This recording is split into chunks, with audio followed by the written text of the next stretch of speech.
Štai tokią gražią prižiūrėtą A5 turim šiandien salono apšvietimui.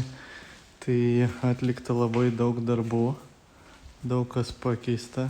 Tuoj pabandysim parodyti, paaiškinti. Tai tuoj išjungsiu šviesą.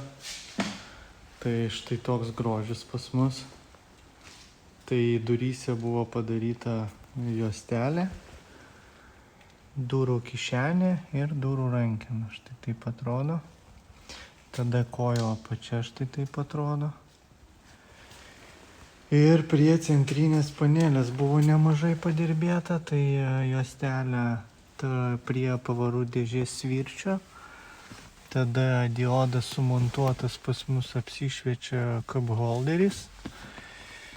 Pasistatyti kažką ir peleninė čia irgi diodą sumontavom, va čia iš viršaus gaunam.